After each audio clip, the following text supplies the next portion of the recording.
Salam, sənin səsinə baxırsınız. Zabrat dairəsindən Məhəmməd istiqamətində irəliləyən sürücü deyir ki, yolda heç bir sürət nişanı yoxdur. Buna baxmayaraq sürücünü saxlayıb cərimə ediblər.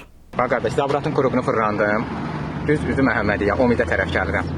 Burada yolda hər hansı bir nişan yoxdur. Yəni sürət həddini göstərən 50, 60, 70 hər hansı bir nişan yoxdur. Və yol qırağı çəkə-çəkə gəlirəm. Bura çox güman ki 60-dır. Navigatorla 50 gedirəm hələ. Buranın 50 olduğunu göstərən heç nə yoxdur axı. Nişan yoxdur.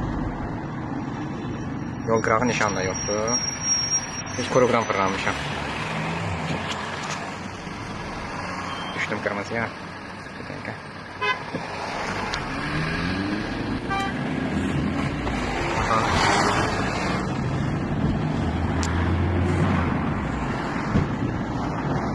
Qurğudan bəri heç bir nişan və çəkə-çəkə gəlirəm. Fara təmiri, nə bilim, nədir. Omidə tərəf gəlirəm. 50-ni göstərən hər hansı bir şey yoxdur. Buradakı yol 50-dir, ya nədir. Yəni yoxdursa demək bura yaşar ki. Ağazadə Şirəli 5 oğlan, 2 qız atasıdır. Deyir ki, 5-dən yuxarı övlad sahibi olduğu üçün aldığı müavinəti 2020-ci ildən bu yana ala bilmir. Hara müraciət etsə də geriyə əli boş qayıdır. 2023-cü ilin noyabr ayına bütün dövlət qurumlarına müraciət elədim. Düzdür, adamı yaxşı qarşılayırlar. Xoş üzlə qarşılayırlar. Gülə-gülə yola salırlar. Söz verirlər, ancaq əməl eləmirlər. Demək olar ki, 3 il mən getmədiyim yer qalmadı. Bütün bildiyimiz qurumlara müraciət elədim. Xeyri olmadı. Bu videoda çəkməzdim. Heç. Çünki nəyə görə çəkirəm? Əksəriyyəti çox səhərə bilir ki, mən çox uşaqlı kimi uşaq pulu alıram. Hər uşağa görə 105 manat. Halbuki o 5 il ərzində o pulu biz almamışıq. O puldan gəlmir bizə. Düzdür, məmurlar deyir ki, bərpa olunsa, o pul bir dəfəlik köçəcək də kartınıza, müavinət kartına. Ancaq bərpa olunmur. Uşaqlar da böyüyür. Yavaş-yavaş yaşları böyüyür. Bu yandan da mənə deyirlər ki, uşağa görə də pul verəcəklər. Sosial şəbəkələrdə də deyirlər. Hal-hazırda məndə 7 dənə uşaqdır. 5 oğlan, 2 qızdır. 5 dənə əsgər böyütürəm. Hamısı da məktəblidirlər. Mən 7 dənə uşaq üçün o pulu ala bilmirəm. 5 il olub. 2020-ci ilin martından 2025-ci ilin martı da keçib. 5 ildən artıqdır ki, o puldan bizim xəbərimiz yoxdur. Şirvanda ət kəsimi ilə məşğul olan sahibkarlar şikayətçidirlər. Deyirlər ki, onlara fəaliyyət göstərməsi üçün imkan yaradılmır. Bizdən analiz götürüblər.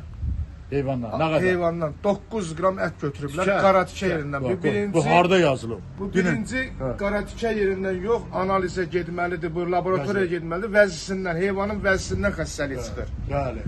Heyvanın qol-altı vəzisindəndir, qıçın arası vəzisindəndir. Oradan çıxmalıdır mı? Neçə gün analiz? 24-də götürüblər, 25-də də mən aparıb orada ət kəsmişəm.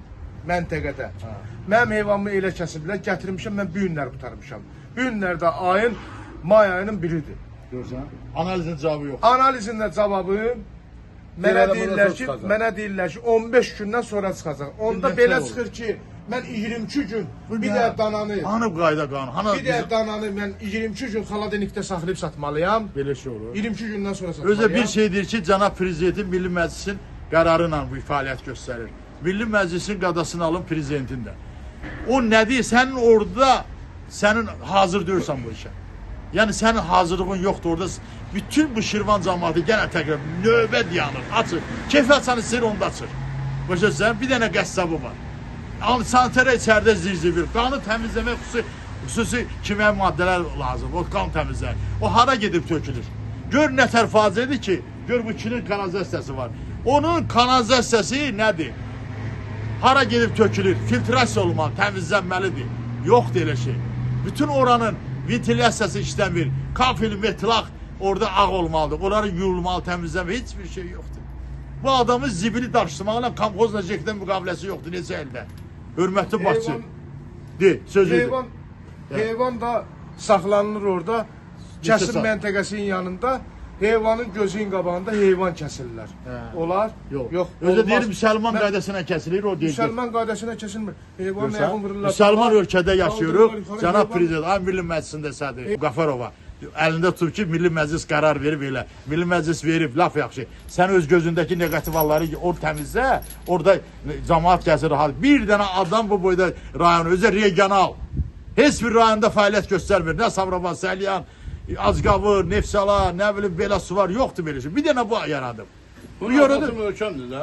Bunun arxası möhkəm. Bəli, arkası möhkəmdir bu adamın. Kimdir bunun arxası?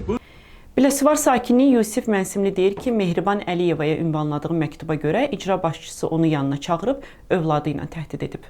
Azər Cəfərli tərəfindən məni çağırdılar. Sonra məktub yazdığıma görə Azər məndən acıqlı danışdı. Mənə təhqir etdi. Hətta mənə bildirdi ki, sənin az yaşlı uşağın məktəbə gedir, sən bilmirsən biz nə qayrarıq, mənim gücüm nədir, nə ilə məşğulam. Mən buradan cənab prezidentə səslənirəm ki, mən bu gündən nə işə çıxa bilirəm, nə işləyə bilirəm, nə də ki, ailə üzvlərinə heç bir yerə gedə bilmirik, uşağım da ki, dərsə gedə bilmir.